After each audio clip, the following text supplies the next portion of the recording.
Hello, everybody. Spotted here, the FightCard podcast, coming to you once again. Of course, we're coming in through another outlet. As earlier, being joined by Aaron, Don't Give a Damn Suarez in the studio. Man, we are back, bro. We're actually trying to plug in all our outlets and make use of them, of course, right? We might as well, right? Yeah, I mean, we're paying for them, so hell, well, maybe.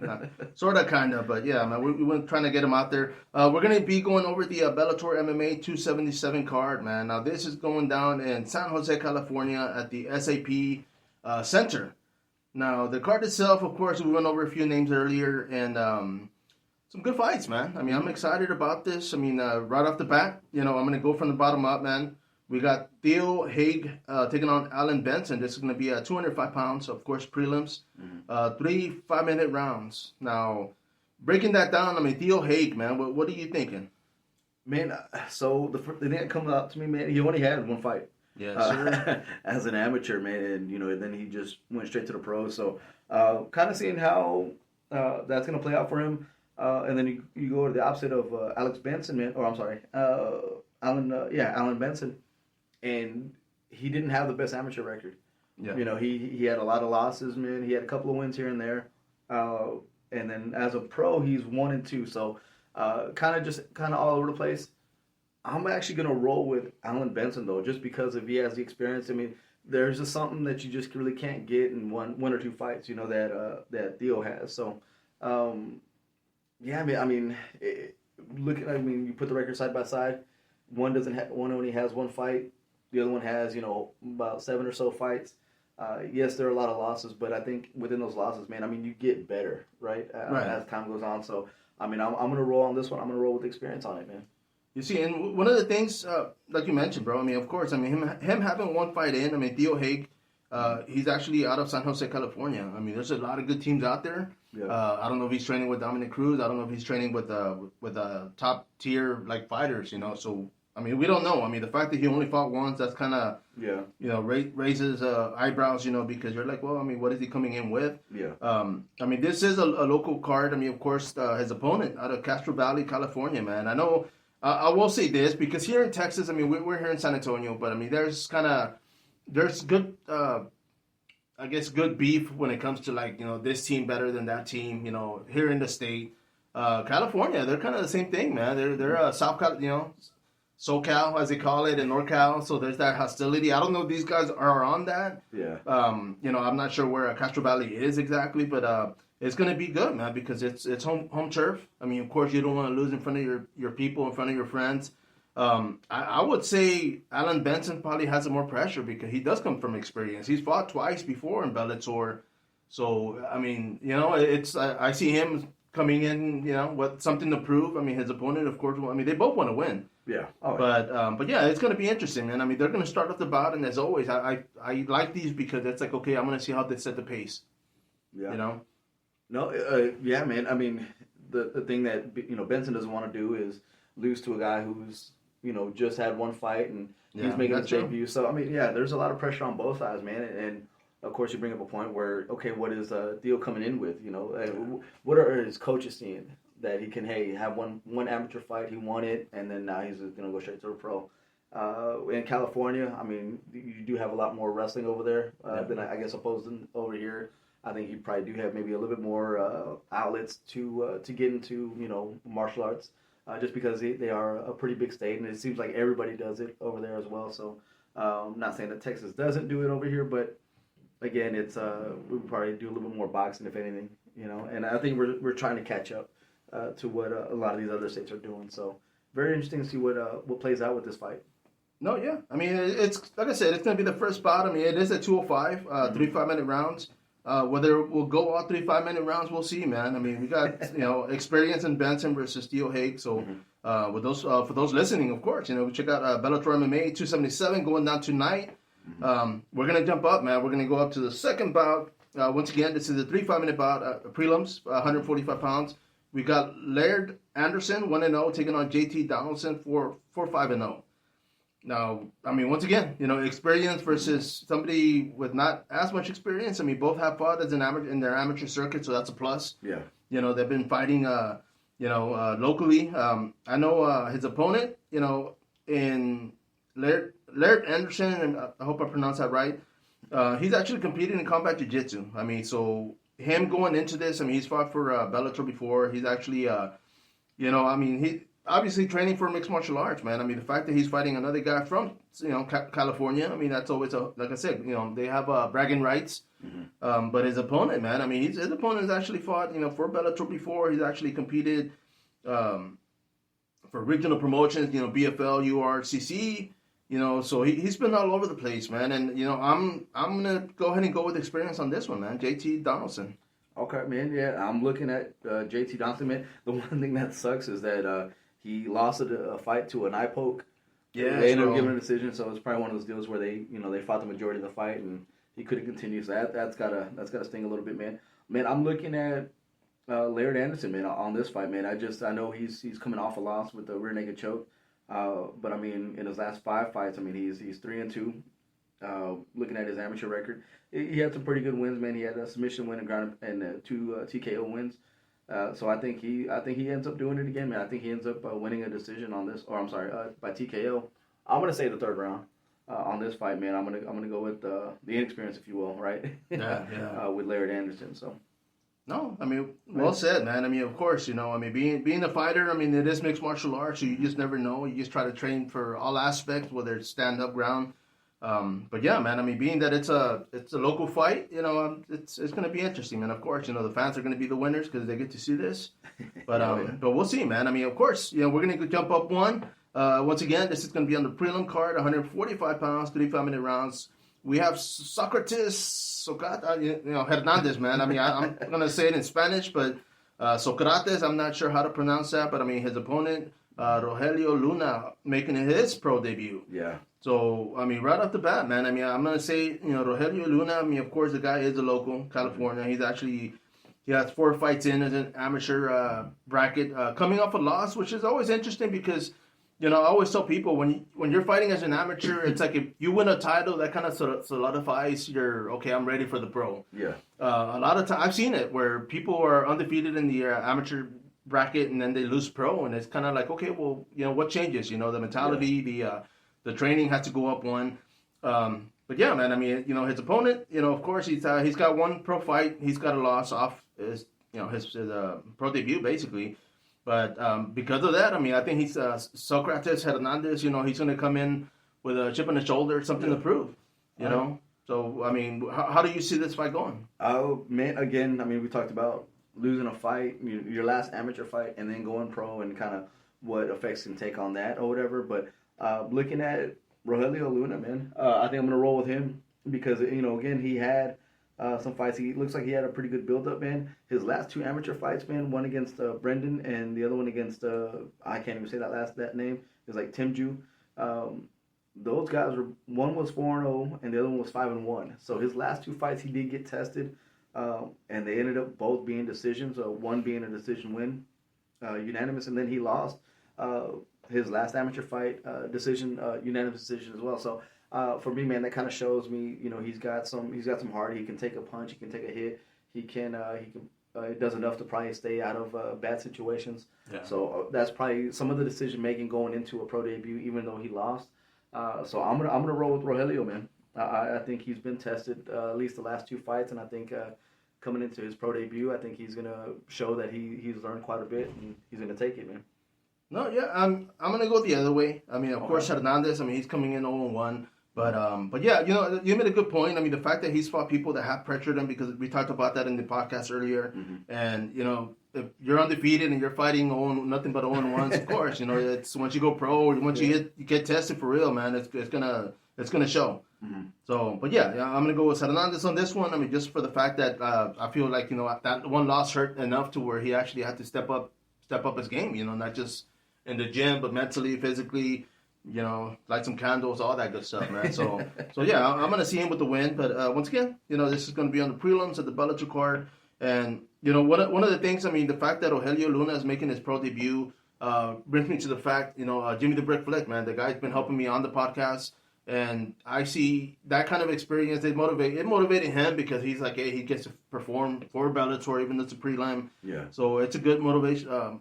it's a good motivation, just in itself, man. So yeah, I mean, you guys out there competing, I mean, men and women, of course, take advantage of these and always be ready, man, because opportunity, right? Oh yeah, no, definitely, man. No, bro. Next one up, man. We're gonna go to the lighter weights, of course. 125 pounds, 3 5-minute rounds, prelims. I mean, right off the bat, man, we talked about the knockout power. I mean, the fact that these guys are a lot lighter. The wind will blow them away. They don't weigh that much. No, but there's a lot of technique. I mean, there has to be more technique, right? I mean, they don't have that knockout power, so now they got to rely on being technical. Yeah, man, and that's the one thing I love about the 125 pounders and the lighter weights is the fact that they are using a lot more angles. They're kind of all over the place, man. And I think, Ben Henderson, right? Who is it? Pettis, being the godfather of jumping off the cage. Oh, yeah, and kicking, right? Kicking Ben Henderson. I'm sorry, Bendo. But I think when you have that, now that we know that you can do that, right? You got these lighter weight guys. I mean, you see it more often. Yeah. I mean, hell, we saw a heavyweight do it, and it wasn't to success. It didn't work out as well. But when you have those lighter guys in there, man, they're all over the place, man. They're jumping around. The transitions are awesome. Again, they might not have the punching power or the knockout power that the heavier guys do, but man, they make up for it in those angles and whatnot. The thing that sticks out to me the most, man, is let me see, Edwin. He does have a Muay Thai fight. He lost. Yeah.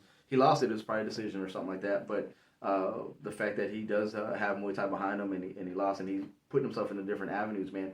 I really am excited to see kind of what his footwork looks like in the cage, right? Because it's going to be, I would assume, a little bit more crisp than what Mendes is going to bring. But again, Mendes, man, he also has a pretty good pedigree of fights as well, man.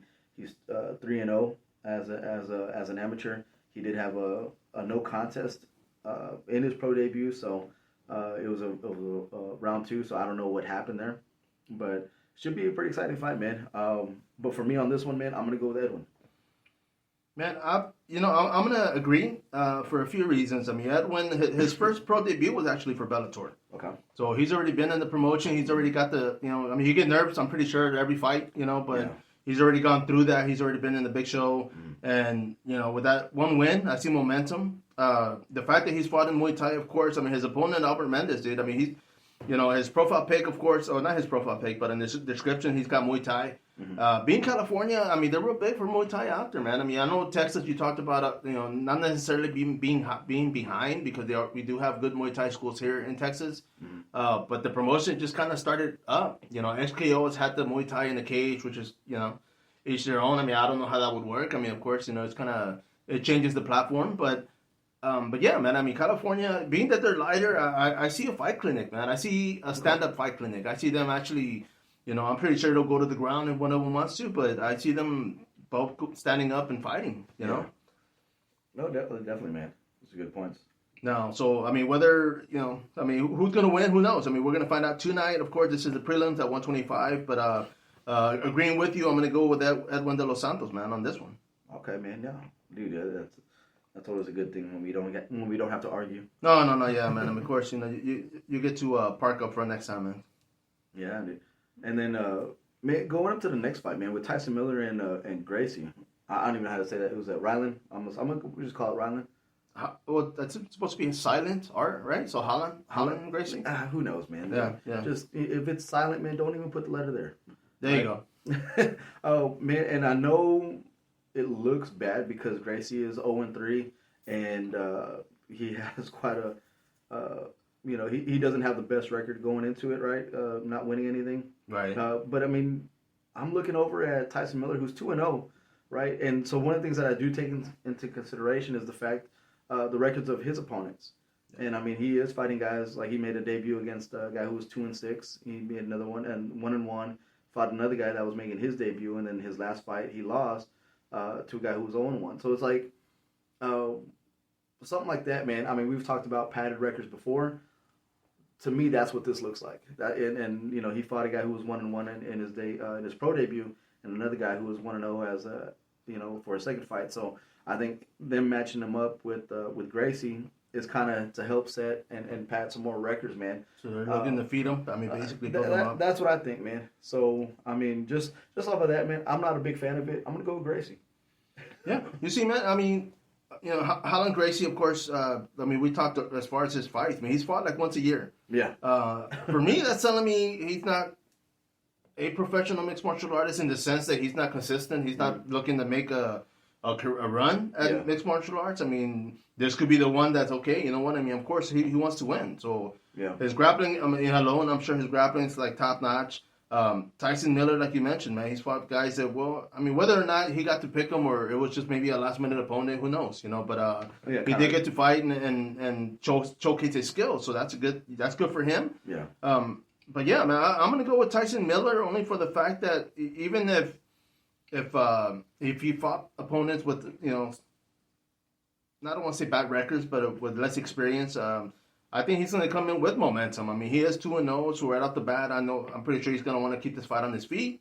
170 pounds, man. So of course, that's a killer freaking weight class to where, I mean, once they get up in the roster, of course, they might want to drop down a weight class or two, man. But yeah, man, I'm gonna go with Tyson Miller, and Holland Gracie, man, keep the R there, man. Don't listen to Aaron. You're good. Yeah, no, dude, that throws me off, man. It's like, no, Aaron, that letter's silent. I was like, I don't know, man. Why are you making me do extra work? I don't see letters, man. I feel them. I pronounce them. But yeah, man. But I mean, we're gonna go one up, of course. Once again, and Bobby Cerronio, the third. Caleb Ramirez 1-1. Bobby Cerronio, of course, coming in with a 1-0 record. 135 pounds, 3 5-minute rounds. Prelims, once again, I mean, Bobby Cerronio, bro. I mean, right off the bat, the fact that he has the third on there, man, I'm a big fan of that.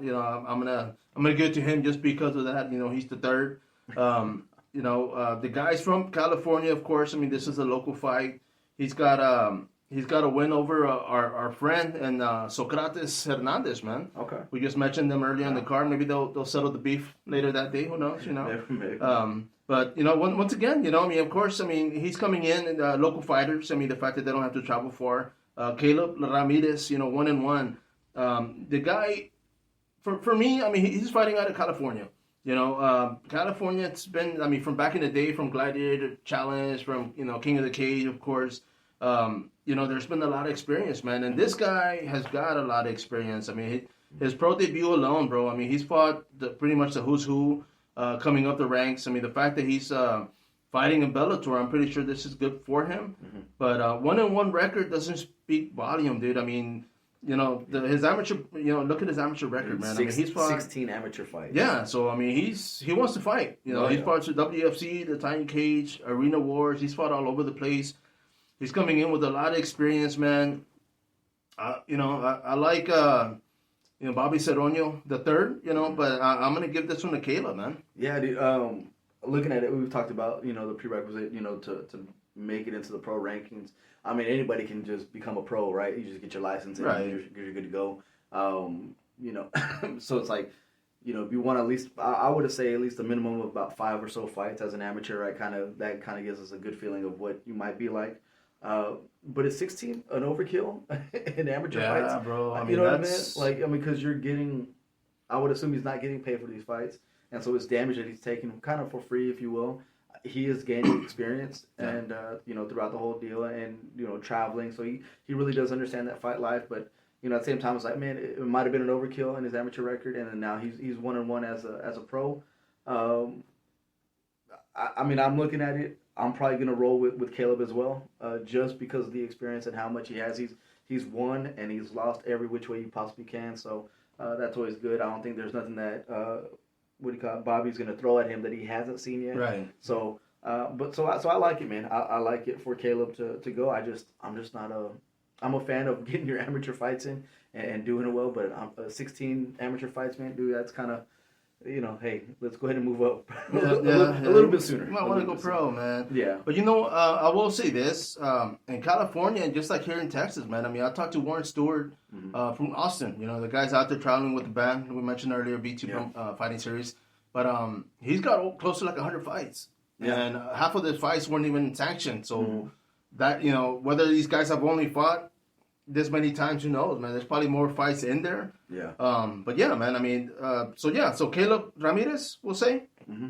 Okay. Yeah, that's going to be, of course, Definitely got him on that one, man. I think so. So. All right. Who do we have next, bro? Man, we got Kyle Crutchmer and we have Michael Lombardo. And so the thing again, a lot of experience on both sides, man. I mean, they're 12 and one's Michael is 12-2, the other guy's 8-1. But if you go again and you look at Michael's record, man, I mean, there's just a laundry list, but it's the reverse, man. His amateur record, he was 3-0. Yeah. He only has 3 fights, and so he picked those 3 fights, he won them, and then now has a pretty good record, man, as a pro. So that's worked out for him. Again, Kyle, man, Crutchmer, he's coming in and no amateur record. No amateur record. So it's the opposite. Yeah. So again, going back to what's the appropriate amount of amateur fights, I guess it just depends, man. And I guess that's what it's a good thing to kind of have no requisite for being a pro fighter, because it does work out in guys' favors. But Kyle, man, I think for this fight, for myself personally, man, I think I'm gonna go with Michael Lombardo, man. I think he's gonna come out. He has that great experience. Yeah, man. I mean, like you mentioned, I mean, Kyle, Crutchmer, man, he's got no amateurs. The guy, he has wrestling as his style. Mm-hmm. So I would assume he's like a collegiate wrestler. Maybe he's a local, state, regional champion. Mm-hmm. But, is that enough for somebody to come in and go straight to pro?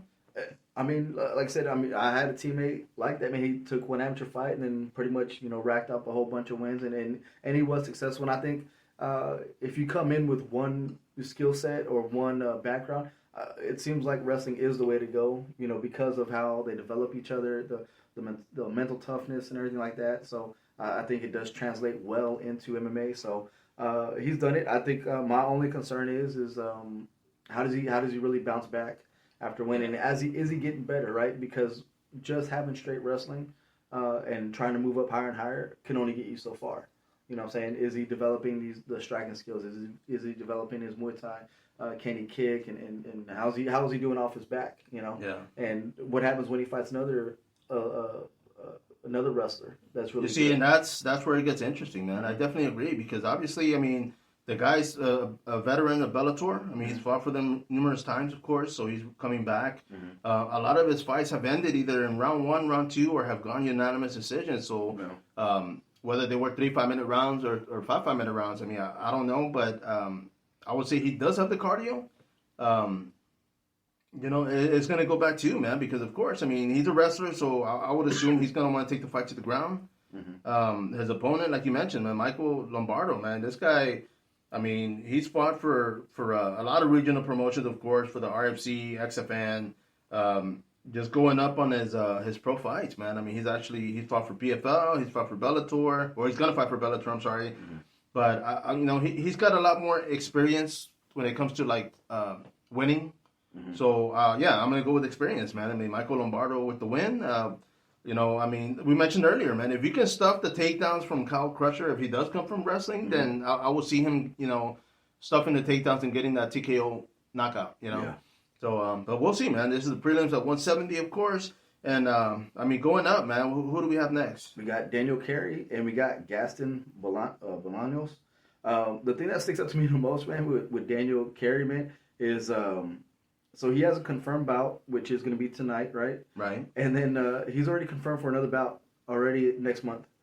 So he's expecting a quick turnaround, right? Yeah.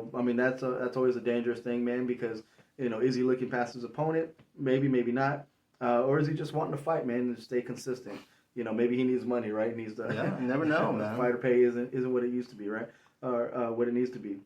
And then of course you got Gaston, man. He's got a long list of fights, man. Again, only one amateur fight. So again, those things kind of throw me off a little bit, but he is coming off of 2 losses. So how is he going to be able to bounce back from that? Especially after, let me see. Now it's one on the load. After rattling off about 5 wins in a row, then coming off of 2 losses, that can really take a toll on you mentally, knowing that. And then on top of that, I would look up my fighters too, so or my opponent. So if I'm Gaston, do I look up the fact that he has a confirmed fight against me tonight, and then Daniel Carey is also expecting to fight again next month. Yeah, I mean, is that kind of like, is he taking him lightly, or is he taking the fight like you said, maybe just for a payday? I mean, we don't know, man. I mean, the one thing that I will say, in Gaston Bolaños, man, the drink killer. Mm-hmm. So the guy, obviously he's fought Freddy Krueger because, he's out there, right? But the guy, he's fought numerous times in the Lion Fight promotion. So that, that being Muay Thai, kickboxing, we mentioned earlier, being California, man. A lot of these guys, the stand-up is a lot more persistent out there. Mm-hmm. You know, the fact that the guy's nickname itself, man, I mean, he's out there to kill dreams, dude. And, you know, I'm going to go that route. I'm going to go ahead and go with the you know, Gaston Bolaños, man. I mean, Daniel Carey, no disrespect to the guy, because he's actually fought tons of, you know, he's got tons of experience, have won amateur fights, fought for LFA, Bellator, you know, numerous times, of course, returning back to Bellator. So that just tells me that, you know, the promotion likes him. I mean, whether or not he's just there because he is local, but obviously they want to bring him back. So we'll see, man. I mean, 7-5 record. Daniel Carey, of course, taking on Gaston Bolaños, 5-3. You know, 145, man. I'm gonna go with Gaston Bolaños on this one. Hey, and I'm gonna roll with Daniel Carey, man, because again, as I'm looking at this record again, these two guys have fought before. Yeah. They have fought before, man. And I mean, it was like what 2-3 years ago now, dude. 2019. God, dude, that feels so. Doesn't feel that far away. You know, and then but Daniel Carey, he's coming in, and you know, he just fought in March. Right, and so now it looks like he's trying to fight every single month. Because before that, he hadn't had a fight since November. Yeah. So he took a little bit of a break.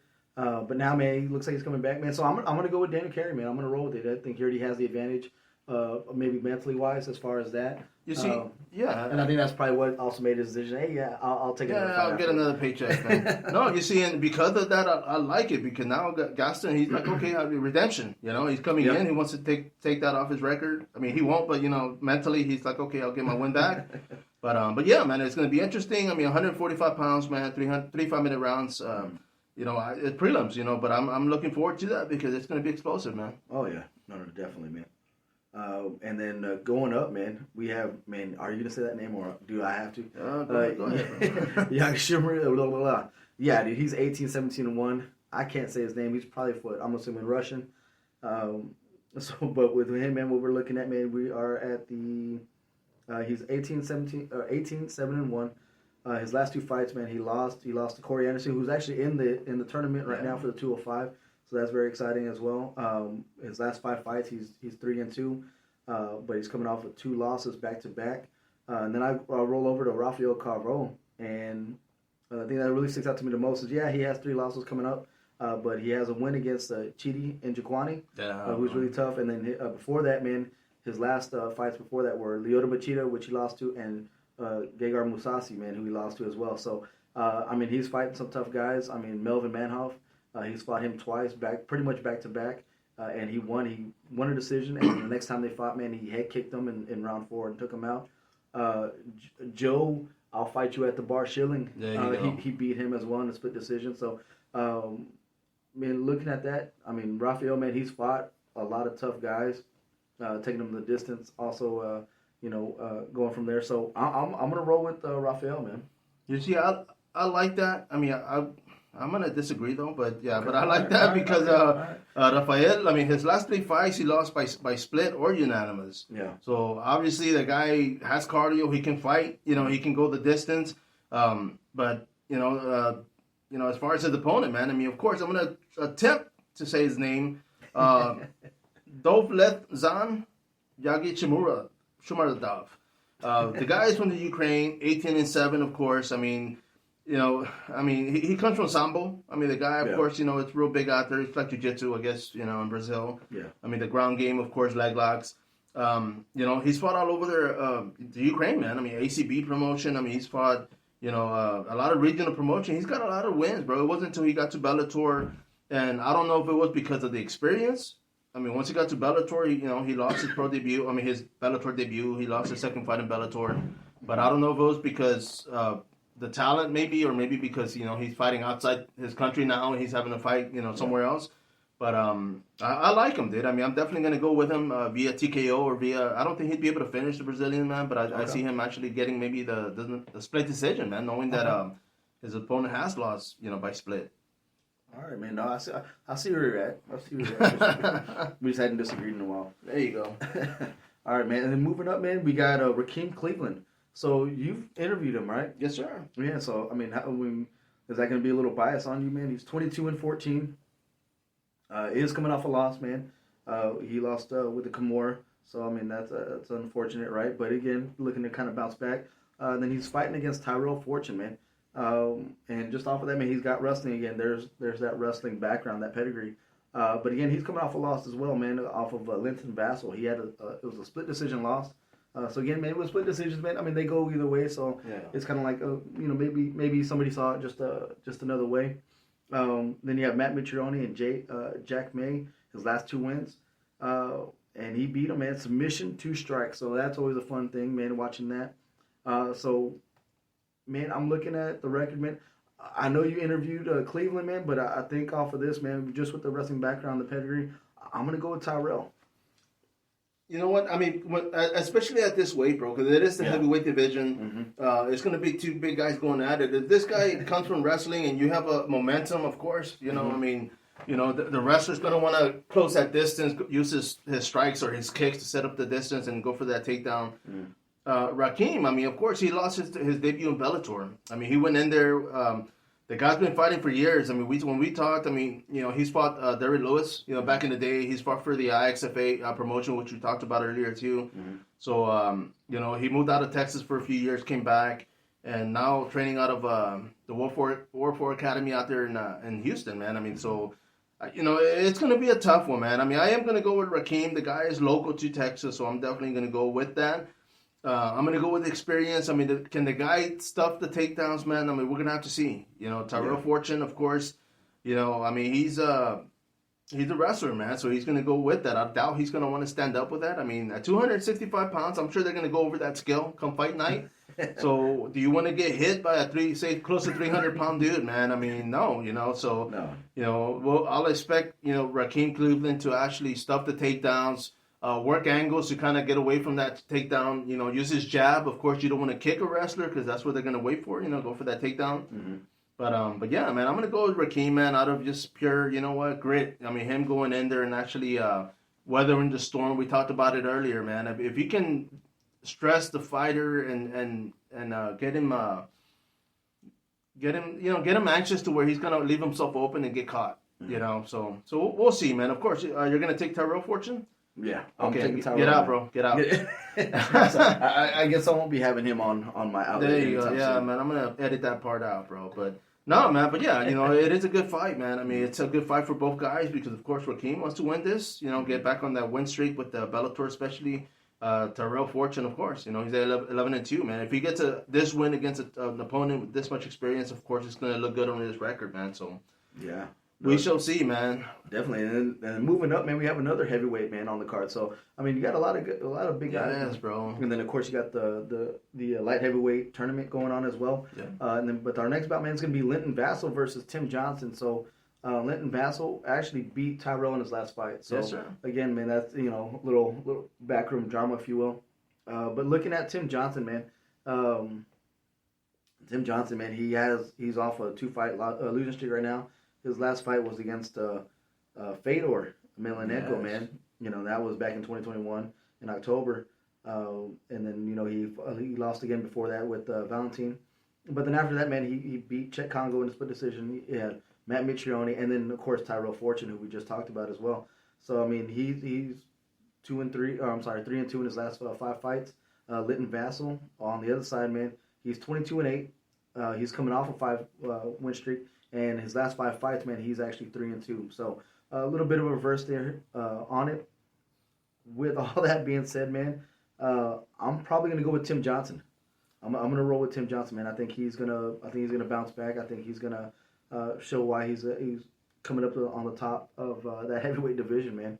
But again, we've talked about it numerous times, man. When you have 2 big guys like that, you're probably not going to see a lot of decisions. You're going to see a lot of, a lot of knockouts, a lot of, card may not be the best as well. But hopefully, man, that first 2 rounds are going to be really exciting when it comes to the action and what these guys are throwing, man. It's a lot of men behind those gloves, man. Oh, so, yeah. I mean, I agree, man, because, I mean, it is actually the first fight on the main card. Mm-hmm. You know, the first time, and I'll just bring this up real quick, Rakim Cleveland, when he fought Linton, I mean, he said, Rakim, you know, he said he went in there and he kind of did get the nerves because the now was on a big show and he kind of, but he says, man, I'm over it, I'm ready. You know, that was his first fight in the promotion, so of course, you know, that played part with it. I would say, of course, I mean, Tim Johnson, man, the guy's a UFC veteran. I mean, he's already been under that pressure in the big show. But I don't think he has what it takes, man. I mean, of course, two big dudes, man. So, of course, like we mentioned earlier, I mean, that punch coming at you, I mean, are you going to want to get hit by that, man? No, so... I mean, a lot of these fights, I mean, when it comes in both opponents, dude, I mean, both fighters, they come in with a lot of experience, but all their fights are either by TKO or by ground and pound. Yeah. So, of course, two big dudes that just want to take you down and grind you out, man. And I see Rakim jumping on this, man. I mean, Linton Vassell, I'm sorry. I see Linton Vassell actually jumping on this and keeping that momentum. I mean, the guy's coming off a win. So, I mean, in the promotion that he's been pretty heavily, I mean, he's fought for Bellator so many times, man, that, I'm pretty sure he owns a company by now, man. We'll see. No, definitely, man. But yeah, man. So you're gonna take Tim Johnson on this one? I'm rolling with Tim, man. I think he's gonna pull it off, man. So yeah, man. I mean, it's two big boys, 3 5-minute rounds. Will they go 3 5-minute rounds? I don't know, man. We'll see. It'll probably be finished by round 1, if not round 2, bro. That's what I'm hoping for, man. I think the shorter it goes, man, I think it goes into Tim's favor. I think later rounds would favor Vassell a little bit more. So. That's why I'm getting Tim, man. Hoping for some action early and often. No, yeah, man. And now we're going to go up one. On this one, it's actually interesting, bro. It's going to be a cash weight of 150. So that's telling me that one guy was either a last-minute replacement or one guy couldn't cut weight. Yeah. So because of that, I'm thinking, okay, well, how depleted are they going to be, or that fighter is going to be coming into this? I mean, right off the bat, man, Adi Edwards, of course, the Sunshine. Ooh, I like that nickname, man. Out of North Carolina, man. The guy's coming in. He was number 1 in Carolina when it came to the rankings. I mean, 37 in the state. So he is coming in with a lot of momentum. Undefeated record. I mean, he's got like 7 fights. I can count. He's got a 7-fight win streak, man. I mean, all of them by submission, unanimous. All over the place. He's fighting Aaron Pickle, of course. The guy's no slouch, man. He's undefeated also. He's got a win streak. Well, not undefeated. He's got a win streak coming in. It's going to be one of those fights, man. I mean, of course, Pickle coming up from freestyle wrestling and boxing out of Jackson Wink Academy. So I know he's being pressured. I know he's been in the, against some tough dudes that are not just training at the gym, but going through there to cross-train themselves. So it's going to be interesting, man. I mean, who do you have winning this one, bro? They both weighed in their last fights at 149, yeah. So that's probably why they're doing the catch weight at 150. But again, if they want to move up higher, man, I mean, just make it 155 for both these guys. But I think off the rip, man, I'm looking at Aaron Pico, man, and the reason why I'm taking Aaron Pico is because in the last 5 fights for both these guys, Aaron Pico actually is with 4 finishes and 1 decision, yeah. And Adi Edwards, man, he's got three stops, right. and 2 decisions. So. Again, just looking at that, man, and Aaron Pico has it through submission, through overhand rights, through stoppages. So I think he's a little bit more prevalent to just whatever is needed to get the fight finished. I think he's gonna end up doing that. So and I think with both these guys, man, I think he's actually probably gonna finish Edwards again in probably round 3 or so. That's what I'm looking for. Yeah, man. I mean, with that being said, bro, I mean, man, it's gonna be a good one, bro. I mean, it's gonna be a good fight. I like the matchup. Adi Edwards, man, of course, both guys aren't from California, so they're going to be fighting outside. There's going to be no pressure on that end. They're fighting in front of people that they might not know. But at 150 pounds, I mean, I'm like, why not make it 155? I mean, coming in, are you thinking that the other guy, like, if they both couldn't make weight at 145, then yeah, man, it's just that or fight for Khabib. I'm sure he'll do a 150. Yeah, but yeah, man, that's the only thing. But Aaron Pickle does come with a lot more momentum, I want to say. I mean, 9-3 against a 9-1. Yeah. I mean, it's going to be a tough call, man. But who did you say you had on this one? I said Aaron Pickle. I'm going to go the opposite, man. I'm going to pick Adi Edwards, 9-1. The guy has amateur experience. Aaron Pickle just went straight to pro. That's kind of scary because, like we mentioned earlier, maybe he was a standout wrestler or came in as a professional, whether it was boxing, kickboxing. We never know. We don't know. Yeah. But yeah, it's going to be a good fight. But I'm going to go with Edwards on this one, man. Okay. Yeah, man. I mean, well, like I said, we'll see what happens with that, man. It's and maybe he didn't have any. Maybe they weren't registered those fights. That too. Maybe he's a street fighter. I don't know. There you go, man. He fought in bar 311. Yeah, I saw that with Rain where she put she's like, no, if you really know me, I am undefeated in the streets. So, those are unsanctioned fights. Me too, man. I fight traffic, bro. All day, baby. There you go. And then the next fight, man. So this is actually for the tournament championship. Yeah. So for 205, man, you got both guys. You got Corey Anderson at 16-5, and then you have Vadim Nemkov, who's at 15-2. And I know Corey Anderson, he's been around for a while. Excuse me. Last 3 fights, man. I mean, he stopped Ryan Bader, which I don't know. I mean, I don't want to say he's on the decline, but maybe he is. But he's 4-1 in his last 5 fights with some good finishes there. And then Vadim, man, he's 5-0 in his last 5 fights, man. And he has a win over Phil Davis, another win over Ryan Bader as well. He finished him as well. Rafael Carroll, he has another win against him and Phil Davis. So he's fought Phil Davis twice within the last couple of years, and he both decision victories. And Phil Davis, he's no slouch, man. I mean, he's a tall, lanky guy for 205, man, real athletic. So for him to be able to keep him off for all 3 rounds, man, is pretty impressive. So with all that being said, man, taking everything into consideration, I'm going with Nemkov to become out the tournament. Really? Champion. Yeah. I think he stops Corey Anderson. Would you say he'd be the upset? I mean, if he wins, would you call it an upset? I would, just because I think a lot more guys were going to know Corey Anderson as opposed to Nemkov. But I mean, I like I said, man, I'm always a fan favorite of underdogs, man. So I like it, and I think he's shown a little bit more consistency with some of his wins, man. His last looks like 10 fights or so. Yeah, he's 10-0, so I like that. And of course, man, I mean, you never want to go against somebody from the East. Oh yeah, bro. I mean, the guy is from Russia, right? I mean, he's actually, he's been fighting here in the States. I mean, both guys, like you said, dude. I mean, Corey Anderson made his stint through the UFC. He was in the Ultimate Fighter. Started building up his resume, his stock, should we say? At 205, man. I mean, yeah, they both have wins over Ryan Bader, and I mean, we talked about that earlier. I mean, of course, Ryan Bader at heavyweight, he is the Bellator heavyweight champion. This is at 205, so weight cut, of course, is always a bitch, right? I mean, you got to cut it. I mean, maybe that wasn't Raiders, for him to actually fight at 205 anymore. Who knows, man? But, man, I'm going to go with Corey Anderson. I mean, both guys are coming in pretty deep. I mean, they both have a lot of experience. They're both coming in with momentum. But yeah, I think they were saying Corey Anderson, if he wins this one, he wins, I think it was like the $1 million contract. So, I mean, that's enough for me to, you know what? I got to go. I mean, because of that, I mean, 5-minute rounds, bro. So, yeah, it's like, that would be enough for me to be like, okay, I'm going to kill this dude. I mean, not really, but I'm going to go in there and take him out, man, because, I mean, it's a long time coming. I'm sure the guy wants to win. Mm-hmm. Who doesn't want that money, right? I mean, you can sponsor this podcast if you're listening. Go ahead and send us a check, Corey. But yeah, I'm going to go with the heavily experienced Corey Anderson on this one. Yeah, okay. No, I got you, man. I wouldn't mind putting some money on that, but we'll talk about that later on. There you go. And then, of course, man, now we're coming up to the main event, dude. Oh. Really good fight, and this is actually a rematch. Yeah. Right? I mean, I know they fought a few months back. So again, man, main event, 145-pound, AJ Mckee and Patricio Pitbull, man.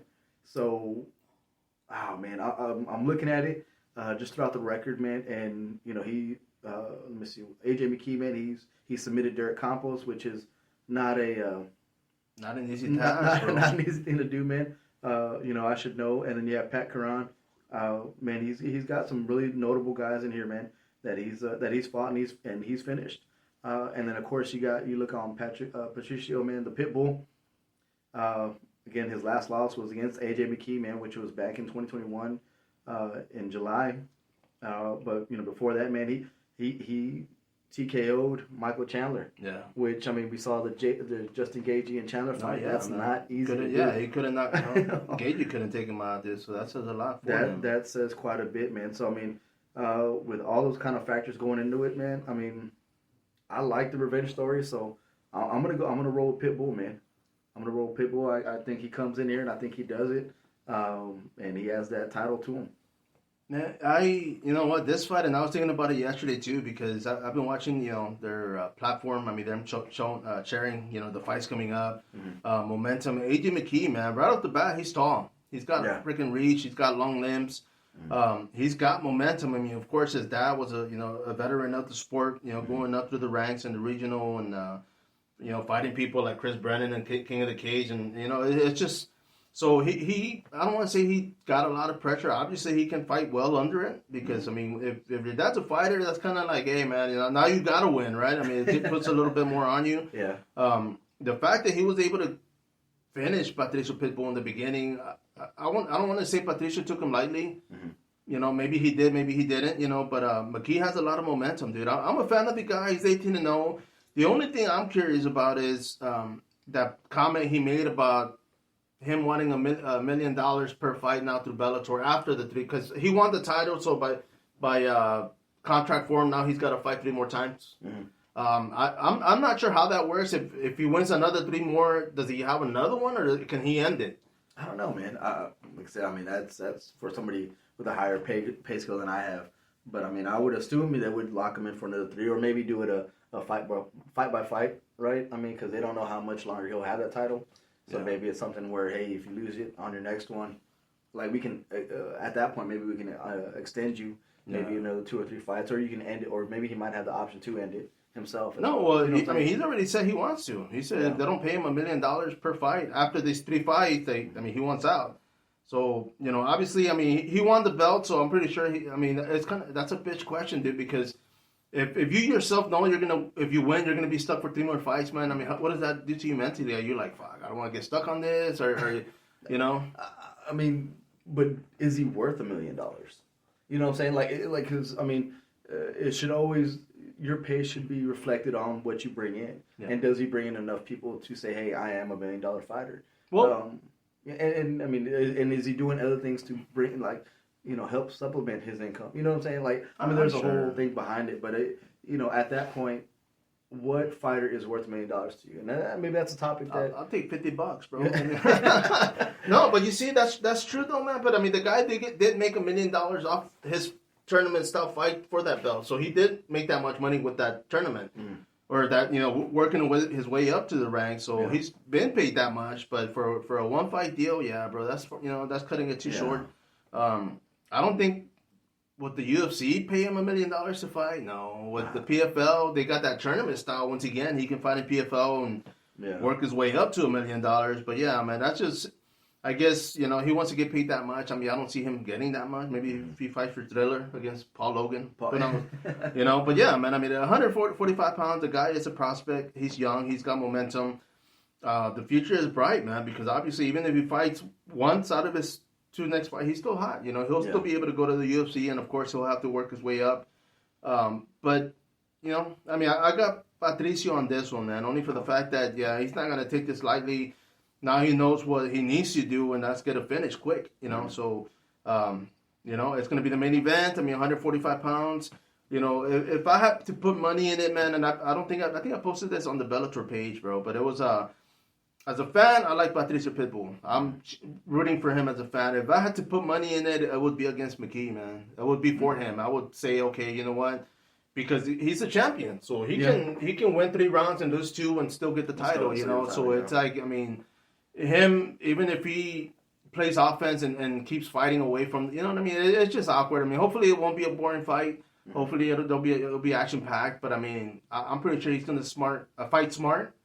But yeah, man. That is the main event, man. Of course, like we mentioned, bro. Yeah, no. Like I said, it should be an exciting fight, man. It'd be interesting to see Patricio's take on it.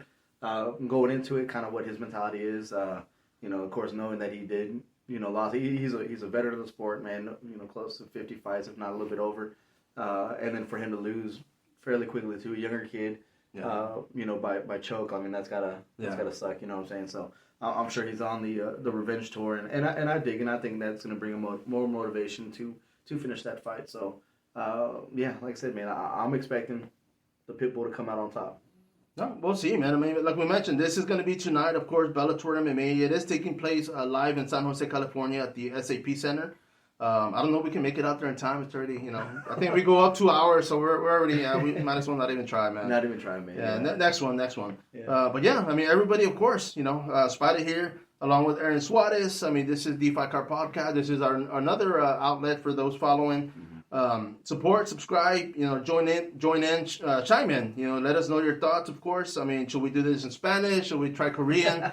You tell us, man. Yeah, let us know, man. Yeah. But with that being said, of course, as always, man, this is Spider, the FightCard Podcast. Aaron Suarez, anything you want before we wrap this up? No, man. Like I said, it's just subscribe, hit the channel, talk to us, man. Send us some DMs, send us some messages. Let us know what you want to hear us talk about, who you want us to interview as well. So. There you go, man. And if you message Aaron, he likes pig feet, man. So send him pictures of your feet, and he'll give you a rating of 3 to 5, man. Go ahead. But yeah, man, everybody, of course, man, subscribe, follow up, and as always, man, follow up. Thank you.